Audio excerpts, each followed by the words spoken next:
मेरी 8-9 महीने की बेटी थी। उसकी देखभाल के लिए मैंने एक 26-27 साल की विधवा महिला को रखा था। वह बहुत सुंदर थी। डिलीवरी के समय मेरी पत्नी का निधन हो गया था और इस छोटी सी बच्ची को छोड़कर मेरी पत्नी भगवान के घर चली गई। मैं बिल्कुल अकेला पड़ गया था। एक बार अंधेरा हो चुका था। वह विधवा युवती अपने कमरे में थी। मैं अचानक वहाँ चला गया तो देखा कि वह कपड़े बदल रही थी और मैं उसे देखता ही रह गया। नमस्कार दोस्तों, मेरा नाम विश्वजीत है और मैं एक किसान हूँ। मेरी शादी 7 साल पहले हुई थी। मेरी पत्नी का नाम सुमन था। वह बहुत ही सुंदर थी और मुझसे बहुत प्यार करती थी। लेकिन जब वह गर्भवती हुई और 9 महीने पूरे हुए तब बच्चा पैदा करते समय उसकी मौत हो गई। उसने मुझे अपनी गोद में एक प्यारी सी बेटी देकर हमेशा के लिए अलविदा कह दिया। मैं बहुत सुखी हो गया क्योंकि मेरे माता पिता पहले ही गुजर चुके थे। सिर्फ पत्नी ही सहारा थी और वह भी मुझे छोड़कर चली गई। मैं पूरी तरह अकेला हो गया। मेरे पास 4 एकड़ खेती था और मैं ही खेती करता था। खेती में मेरी पत्नी मेरी बहुत मदद करती थी। वह खूब मेहनत और परिश्रम करती थी, लेकिन किस्मत को हमारा यह सुख मंजूर नहीं था। धीरे धीरे मेरी बेटी बड़ी होने लगी। अब वह 7-8 महीने की हो गई थी। लोग मुझे बार बार कहते थे कि तुम्हें दूसरी शादी कर लेनी चाहिए।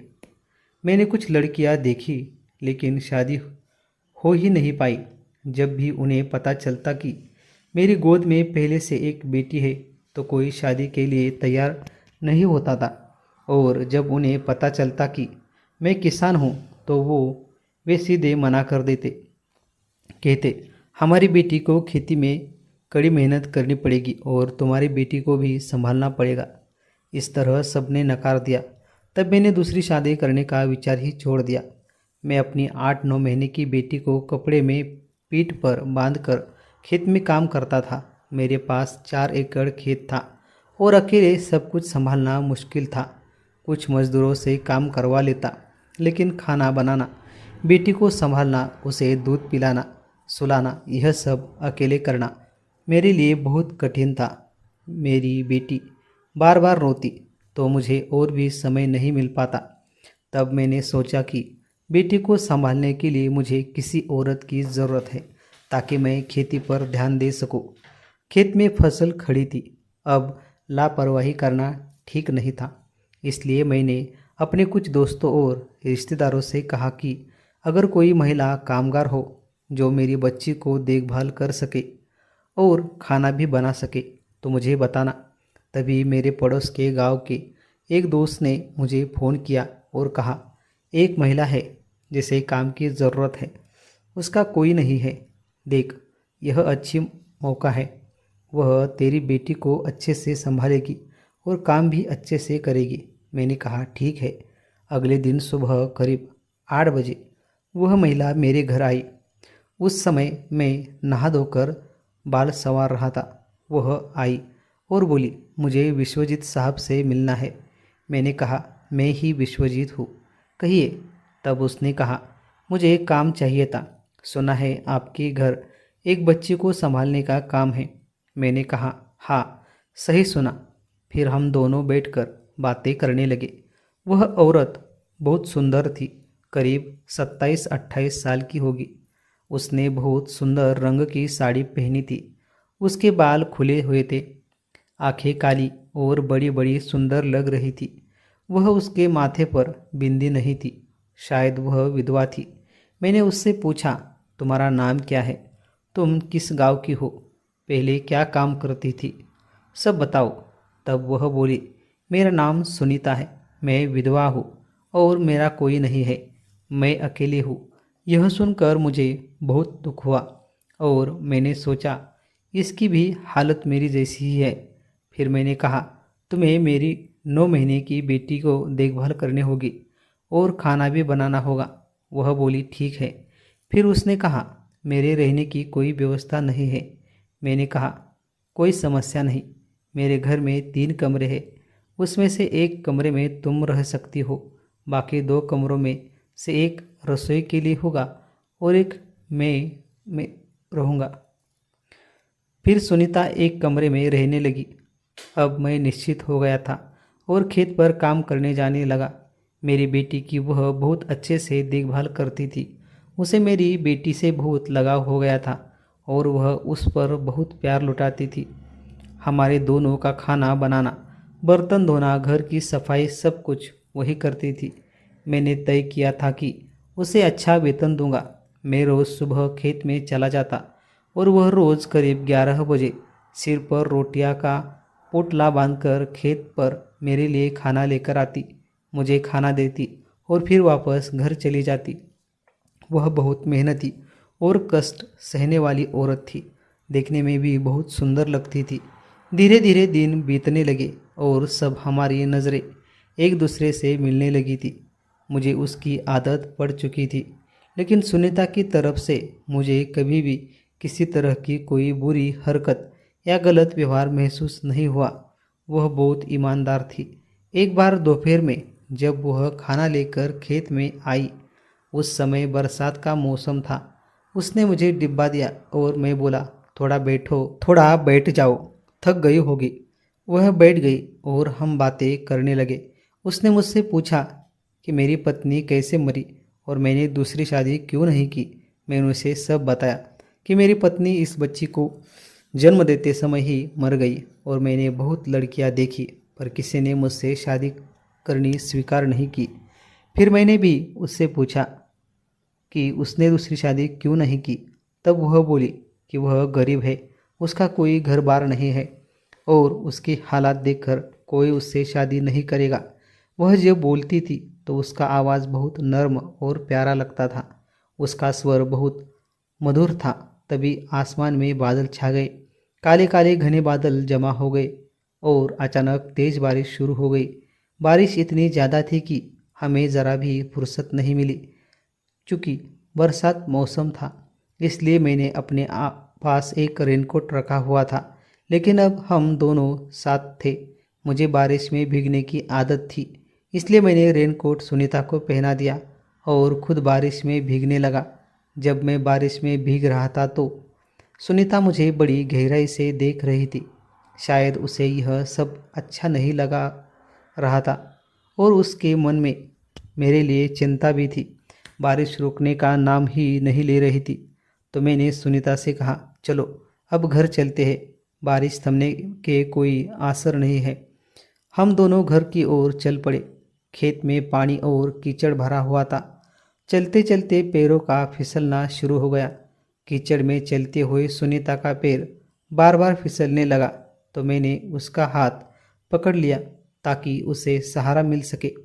उसका हाथ बहुत नरम था और वह इस दौरान बहुत शर्माई। वह बार बार मेरी तरफ देखने से बच रही थी। धीरे धीरे चलते हुए हम घर पहुंच गए। घर के पास पहुंचकर उसने एक पत्थर पर बैठकर अपने कीचड़ से भरे पैर धोए। उसके सफ़ेद शुभ्र पैर उस समय बेहद सुंदर लग रहे थे। पैर धोने के बाद सुनीता अपने कमरे में चली गई। मेरी बेटी भी सुनीता की ही कमरे में सोई हुई थी। मैंने भी अपने कपड़े बदले और अचानक मुझे अपने बच्चे की रोने की आवाज़ सुनाई दी। मैं सीधे सुनीता के कमरे में गया। उस समय सुनीता ने अपने शरीर पर तौलिया लपेट रखा था। जैसे ही मैं अंदर गया, मेरी नज़र उस पर पड़ी और उसने भी मेरी तरफ देखा। हमारी आंखें मिली और मैं बस उसे देखता ही रह गया। वह बहुत शर्मा गई और मैं भी समझ गया कि यह सब अनजाने में हो गया। मैंने तुरंत कहा, सॉरी। बेटी रो रही थी इसलिए अंदर आया। वह मुंह फेर कर खड़ी हो गई। मैंने बच्ची को उठाया और बाहर आ गया और चारपाई पर जाकर बैठ गया। थोड़ी देर बाद सुनीता कपड़े बदलकर रसोई में चली गई और उसने चूल्हा जलाया। मैं भी बारिश में भीगने की वजह से ठंड से काँप रहा था, तो मैं बेटी को गोद में लेकर चूल्हे के पास जाकर बैठ गया। सुनीता भी वही थी, लेकिन वह मेरी तरफ देखने से बच रही थी। मैं उसे चोरी चोरी देख रहा था। चूल्हे की गर्म भाप से मेरी ठंड कुछ कम हो रही थी। चूल्हे की जलती लकड़ियाँ की रोशनी में सुनीता और भी खूबसूरत लग रही थी। अब मेरी आंखों के सामने हर जगह सिर्फ वही सुनीता दिखाई दे रही थी। धीरे धीरे शाम हो गई। सुनीता ने खाना बनाया और हम दोनों ने साथ बैठकर खाना खाया। लेकिन आज सुनीता कुछ बोल ही नहीं रही थी। वह मुझसे नज़रें चुरा रही थी। मैंने उससे कहा, क्या हुआ सुनीता, आज तुम चुप क्यों हो? पर वह कुछ नहीं बोली। खाने के बाद हम दोनों रोज़ टीवी पर कोई सीरियल देखते थे, लेकिन आज सुनीता ने टीवी पर सीरियल भी नहीं देखा। खाना खत्म होते ही वह सीधा अपने कमरे में सोने चली गई। मेरा भी दिल कहीं खोया खोया सा लग रहा था। मन किसी काम में नहीं लग रहा था। मैं अकेला ही खाट पर लेटा था, लेकिन मेरी आंखों के सामने बार बार वही सुनीता आ रही थी। उसका सौंदर्य मुझे बेचैन कर रहा था। मैं करवटें बदल रहा था। मुझे लगा शायद सुनीता की भी वही हालत होगी। इसलिए मैं धीरे से उठा और उसकी खिड़की से झांक कर देखा तो पाया कि वह भी करवटें बदल रही थी। उसे भी नींद नहीं आ रही थी। मैं वापस अपने कमरे में आया और सोने की कोशिश की। आधी रात को जाकर मुझे थोड़ी नींद आई। ऐसे ही 5-6 दिन गुजर गए। अब सुनीता के व्यवहार में बदलाव साफ नजर आने लगा। वह बहुत शांत हो गई थी, लेकिन चुपचाप मुझे बार बार देखती रहती थी। एक दिन शाम को जब हम खाना खाकर बैठे थे, घर में टीवी चल रहा था और हम दोनों एक साथ देख रहे थे। लेकिन उस दिन मेरा ध्यान टीवी पर बिल्कुल नहीं था। टीवी पर एक सीरियल चल रहा था। वह सीरियल खत्म हुआ तो सुनीता उठकर जाने लगी। वह दरवाजे तक पहुंची ही थी कि मैंने उसका हाथ पकड़ लिया। उसने मेरी ओर देखा, लेकिन उसकी नज़रें झुकी हुई थी। मैंने उसका हाथ पकड़े पकड़े उसे धीरे से अपनी तरफ खींचा और खाट पर बैठा दिया। सुनीता का सुंदर चेहरा मैंने अपने हाथों में ले लिया और कहा, सुनीता, मुझे देखो, तुम्हें क्या हो गया है? तुम मुझसे क्यों बात नहीं कर रही हो? वह अब भी चुप थी। उसके चेहरे पर एक अजीब सी शांति और हल्का सा तनाव था। मैंने फिर कहा, सुनीता, तुम मेरी बच्ची की बहुत देखभाल करती हो, मेरा सारा ध्यान रखती हो। खाना, बर्तन, घर का हर काम तुम करती हो। मुझे तुमसे एक बात पूछनी है। मैं थोड़ा आगे झुककर बोला, सुनीता, क्या तुम मुझसे शादी करोगी? तुम्हारा भी कोई नहीं है और मेरा भी। तुम्हें भी सहारे की ज़रूरत है और मुझे भी। चलो हम दोनों एक दूसरे के जीवन साथी बनकर पूरी उम्र साथ जिए। यह सुनकर सुनीता ने मेरी तरफ देखा। उसकी आंखों में आंसू भर आए और पल भर में उसने मुझे कसकर गले लगा लिया और फूट फूट कर रो पड़ी। वह बोली, आप भी मेरी बहुत परवाह करते हैं। जब से मैं यहाँ आई हूँ, आपने मुझे इज्जत दी, सम्मान दिया और सहारा दिया। मैंने फिर उसका सुंदर चेहरा अपने हाथों में लिया, उसके आंसू पोंछे और हल्के से अपने ओठ उसके ओठों पर रख दिए। हम दोनों एक दूसरे से प्यार करने लगे। ऐसे ही 10-15 दिन गुजर गए। हम रोज़ एक दूसरे के और करीब आते गए, एक दूसरे को समझने लगे और अब हमारे बीच एक गहरा रिश्ता और मजबूत बंधन बन चुका था। सुनीता अब और भी जोश से काम करने लगी थी। उसके काम में एक नया उत्साह दिखाई देता था। फिर एक दिन हम दोनों ने कोर्ट गए और कोर्ट मैरिज कर ली। अब सुनीता मेरी बेटी को अपनी ही बेटी की तरह संभाल रही है। मेरी पूरी देखभाल करती है, घर का हर काम संभालती है और कभी कभी खेत में भी मेरा साथ देती है। अब हम तीनों मिलकर बहुत खुशहाल ज़िंदगी जी रहे हैं। और दोस्तों, एक और बड़ी खुशखबरी यह है कि सुनीता अब गर्भवती है। वह बहुत खुश है और उसके चेहरे पर माँ बनने की मिठास और संतोष साफ झलक रहा है। दोस्तों, हमने शादी कर ली। अब आप ही बताइए कि हमने सही किया या गलत। जिंदगी ने मुझसे सब कुछ छीन लिया था, पत्नी का साथ और सहारा, लेकिन एक अनजान औरत जो खुद भी टूटी हुई थी, उसने मेरी बेटी को माँ का प्यार दिया और मुझे एक इंसान की तरह जीना सिखाया। रिश्ते कभी जन्म से बनते हैं और कभी प्रेम से। सुनीता ने मेरा दुख समझा और मैंने उसका। दोस्तों और सहेलियों, यह कहानी आपको कैसी लगी? अगर अच्छी लगी हो तो चैनल को लाइक, शेयर और सब्सक्राइब करना मत भूलिए। धन्यवाद। मेरी 8-9 महीने की बेटी थी। उसकी देखभाल के लिए मैंने एक 26-27 साल की विधवा महिला को रखा था। वह बहुत सुंदर थी। डिलीवरी के समय मेरी पत्नी का निधन हो गया था और इस छोटी सी बच्ची को छोड़कर मेरी पत्नी भगवान के घर चली गई। मैं बिल्कुल अकेला पड़ गया था। एक बार अंधेरा हो चुका था। वह विधवा युवती अपने कमरे में थी। मैं अचानक वहाँ चला गया तो देखा कि वह कपड़े बदल रही थी और मैं उसे देखता ही रह गया। नमस्कार दोस्तों, मेरा नाम विश्वजीत है और मैं एक किसान हूँ। मेरी शादी 7 साल पहले हुई थी। मेरी पत्नी का नाम सुमन था। वह बहुत ही सुंदर थी और मुझसे बहुत प्यार करती थी। लेकिन जब वह गर्भवती हुई और 9 महीने पूरे हुए तब बच्चा पैदा करते समय उसकी मौत हो गई। उसने मुझे अपनी गोद में एक प्यारी सी बेटी देकर हमेशा के लिए अलविदा कह दिया। मैं बहुत सुखी हो गया क्योंकि मेरे माता पिता पहले ही गुजर चुके थे। सिर्फ पत्नी ही सहारा थी और वह भी मुझे छोड़कर चली गई। मैं पूरी तरह अकेला हो गया। मेरे पास 4 एकड़ खेती था और मैं ही खेती करता था। खेती में मेरी पत्नी मेरी बहुत मदद करती थी। वह खूब मेहनत और परिश्रम करती थी, लेकिन किस्मत को हमारा यह सुख मंजूर नहीं था। धीरे धीरे मेरी बेटी बड़ी होने लगी।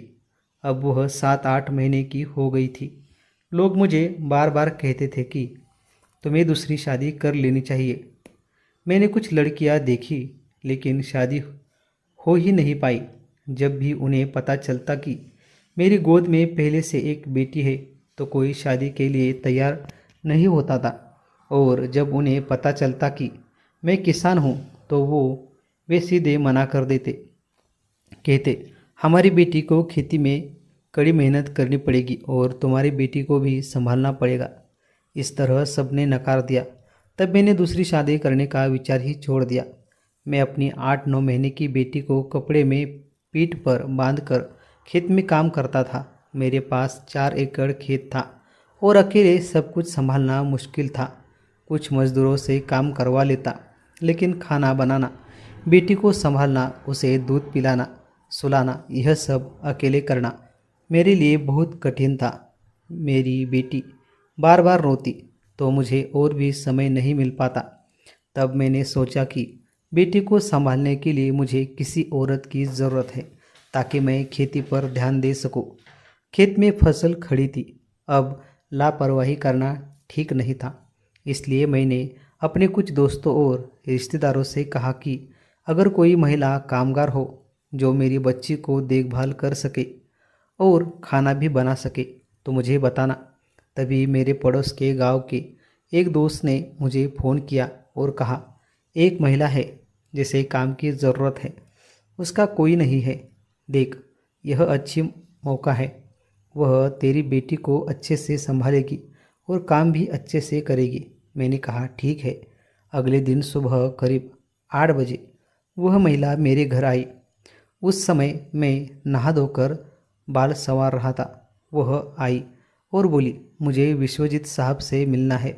मैंने कहा, मैं ही विश्वजीत हूँ, कहिए।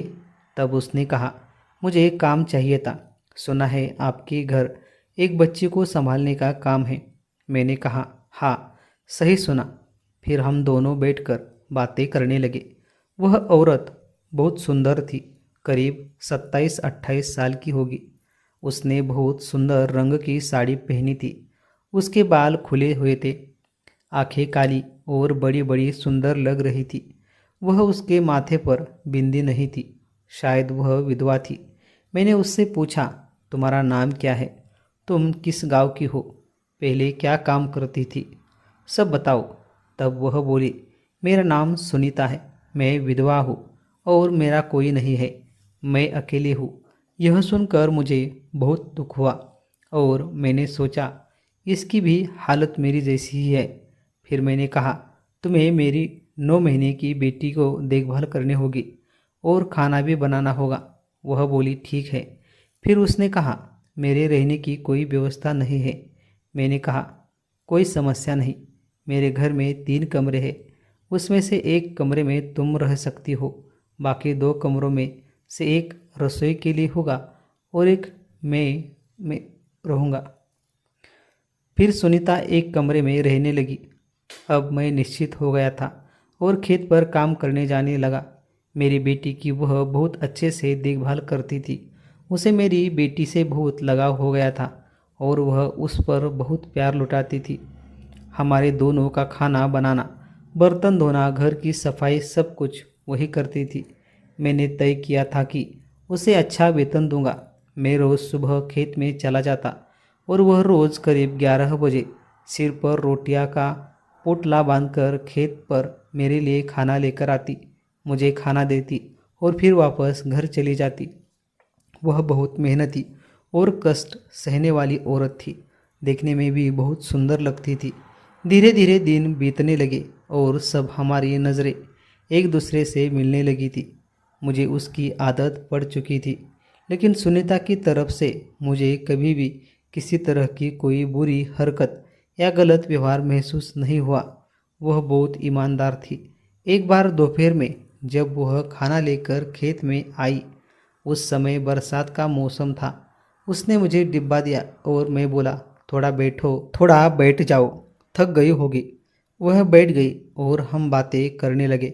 उसने मुझसे पूछा कि मेरी पत्नी कैसे मरी और मैंने दूसरी शादी क्यों नहीं की।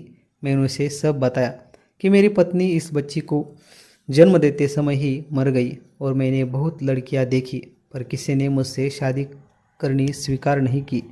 फिर मैंने भी उससे पूछा कि उसने दूसरी शादी क्यों नहीं की। तब वह बोली कि वह गरीब है, उसका कोई घर बार नहीं है और उसकी हालात देखकर कोई उससे शादी नहीं करेगा। वह जब बोलती थी तो उसका आवाज़ बहुत नर्म और प्यारा लगता था। उसका स्वर बहुत मधुर था। तभी आसमान में बादल छा गए। काले काले घने बादल जमा हो गए और अचानक तेज बारिश शुरू हो गई। बारिश इतनी ज़्यादा थी कि हमें ज़रा भी फुर्सत नहीं मिली। चूँकि बरसात मौसम था, इसलिए मैंने अपने पास एक रेनकोट रखा हुआ था, लेकिन अब हम दोनों साथ थे। मुझे बारिश में भीगने की आदत थी, इसलिए मैंने रेनकोट सुनीता को पहना दिया और खुद बारिश में भीगने लगा। जब मैं बारिश में भीग रहा था तो सुनीता मुझे बड़ी गहराई से देख रही थी। शायद उसे यह सब अच्छा नहीं लगा रहा था और उसके मन में मेरे लिए चिंता भी थी। बारिश रुकने का नाम ही नहीं ले रही थी, तो मैंने सुनीता से कहा, चलो अब घर चलते हैं, बारिश थमने के कोई आसर नहीं है। हम दोनों घर की ओर चल पड़े। खेत में पानी और कीचड़ भरा हुआ था। चलते चलते पैरों का फिसलना शुरू हो गया। कीचड़ में चलते हुए सुनीता का पैर बार बार फिसलने लगा, तो मैंने उसका हाथ पकड़ लिया ताकि उसे सहारा मिल सके। उसका हाथ बहुत नरम था और वह इस दौरान बहुत शर्माई। वह बार बार मेरी तरफ देखने से बच रही थी। धीरे धीरे चलते हुए हम घर पहुंच गए। घर के पास पहुंचकर उसने एक पत्थर पर बैठकर अपने कीचड़ से भरे पैर धोए। उसके सफ़ेद शुभ्र पैर उस समय बेहद सुंदर लग रहे थे। पैर धोने के बाद सुनीता अपने कमरे में चली गई। मेरी बेटी भी सुनीता की ही कमरे में सोई हुई थी। मैंने भी अपने कपड़े बदले और अचानक मुझे अपने बच्चे की रोने की आवाज़ सुनाई दी। मैं सीधे सुनीता के कमरे में गया। उस समय सुनीता ने अपने शरीर पर तौलिया लपेट रखा था। जैसे ही मैं अंदर गया, मेरी नज़र उस पर पड़ी और उसने भी मेरी तरफ देखा। हमारी आंखें मिली और मैं बस उसे देखता ही रह गया। वह बहुत शर्मा गई और मैं भी समझ गया कि यह सब अनजाने में हो गया। मैंने तुरंत कहा, सॉरी। बेटी रो रही थी इसलिए अंदर आया। वह मुंह फेरकर खड़ी हो गई। मैंने बच्ची को उठाया और बाहर आ गया और चारपाई पर जाकर बैठ गया। थोड़ी देर बाद सुनीता कपड़े बदलकर रसोई में चली गई और उसने चूल्हा जलाया। मैं भी बारिश में भीगने की वजह से ठंड से काँप रहा था, तो मैं बेटी को गोद में लेकर चूल्हे के पास जाकर बैठ गया। सुनीता भी वही थी, लेकिन वह मेरी तरफ देखने से बच रही थी। मैं उसे चोरी चोरी देख रहा था। चूल्हे की गर्म भाप से मेरी ठंड कुछ कम हो रही थी। चूल्हे की जलती लकड़ियाँ की रोशनी में सुनीता और भी खूबसूरत लग रही थी। अब मेरी आंखों के सामने हर जगह सिर्फ वही सुनीता दिखाई दे रही थी। धीरे धीरे शाम हो गई। सुनीता ने खाना बनाया और हम दोनों ने साथ बैठकर खाना खाया। लेकिन आज सुनीता कुछ बोल ही नहीं रही थी। वह मुझसे नज़रें चुरा रही थी। मैंने उससे कहा, क्या हुआ सुनीता, आज तुम चुप क्यों हो? पर वह कुछ नहीं बोली। खाने के बाद हम दोनों रोज़ टीवी पर कोई सीरियल देखते थे, लेकिन आज सुनीता ने टीवी पर सीरियल भी नहीं देखा। खाना खत्म होते ही वह सीधा अपने कमरे में सोने चली गई। मेरा भी दिल कहीं खोया खोया सा लग रहा था। मन किसी काम में नहीं लग रहा था। मैं अकेला ही खाट पर लेटा था, लेकिन मेरी आंखों के सामने बार बार वही सुनीता आ रही थी। उसका सौंदर्य मुझे बेचैन कर रहा था। मैं करवटें बदल रहा था। मुझे लगा शायद सुनीता की भी वही हालत होगी।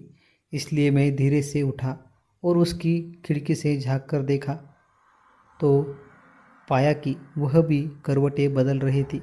उसे भी नींद नहीं आ रही थी।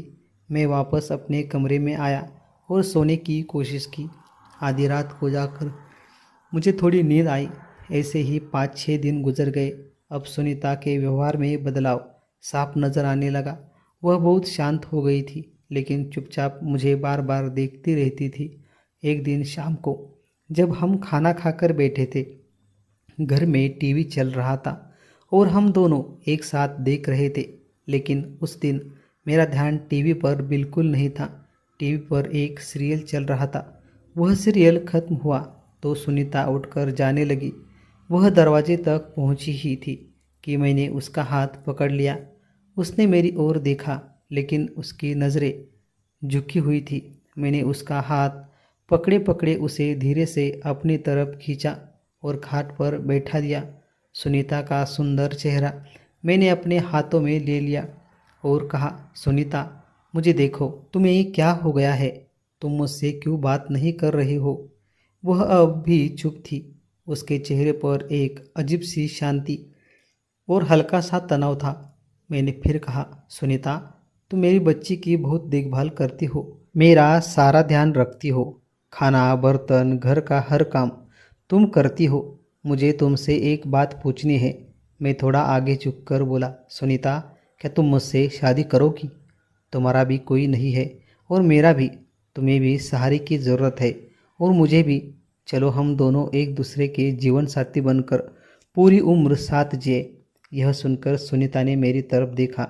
उसकी आंखों में आंसू भर आए और पल भर में उसने मुझे कसकर गले लगा लिया और फूट फूट कर रो पड़ी। वह बोली, आप भी मेरी बहुत परवाह करते हैं। जब से मैं यहाँ आई हूँ, आपने मुझे इज्जत दी, सम्मान दिया और सहारा दिया। मैंने फिर उसका सुंदर चेहरा अपने हाथों में लिया, उसके आंसू पोंछे और हल्के से अपने ओठ उसके ओठों पर रख दिए। हम दोनों एक दूसरे से प्यार करने लगे। ऐसे ही 10-15 दिन गुजर गए। हम रोज़ एक दूसरे के और करीब आते गए, एक दूसरे को समझने लगे और अब हमारे बीच एक गहरा रिश्ता और मजबूत बंधन बन चुका था। सुनीता अब और भी जोश से काम करने लगी थी। उसके काम में एक नया उत्साह दिखाई देता था। फिर एक दिन हम दोनों ने कोर्ट गए और कोर्ट मैरिज कर ली। अब सुनीता मेरी बेटी को अपनी ही बेटी की तरह संभाल रही है, मेरी पूरी देखभाल करती है, घर का हर काम संभालती है और कभी कभी खेत में भी मेरा साथ देती है। अब हम तीनों मिलकर बहुत खुशहाल ज़िंदगी जी रहे हैं। और दोस्तों, एक और बड़ी खुशखबरी यह है कि सुनीता अब गर्भवती है। वह बहुत खुश है और उसके चेहरे पर माँ बनने की मिठास और संतोष साफ झलक रहा है। दोस्तों, हमने शादी कर ली। अब आप ही बताइए कि हमने सही किया या गलत। ज़िंदगी ने मुझसे सब कुछ छीन लिया था, पत्नी का साथ और सहारा, लेकिन एक अनजान औरत जो खुद भी टूटी हुई थी, उसने मेरी बेटी को माँ का प्यार दिया और मुझे एक इंसान की तरह जीना सिखाया। रिश्ते कभी जन्म से बनते हैं और कभी प्रेम से। सुनीता ने मेरा दुख समझा और मैंने उसका। दोस्तों और सहेलियों, यह कहानी आपको कैसी लगी? अगर अच्छी लगी हो तो चैनल को लाइक, शेयर और सब्सक्राइब करना मत भूलिए। धन्यवाद।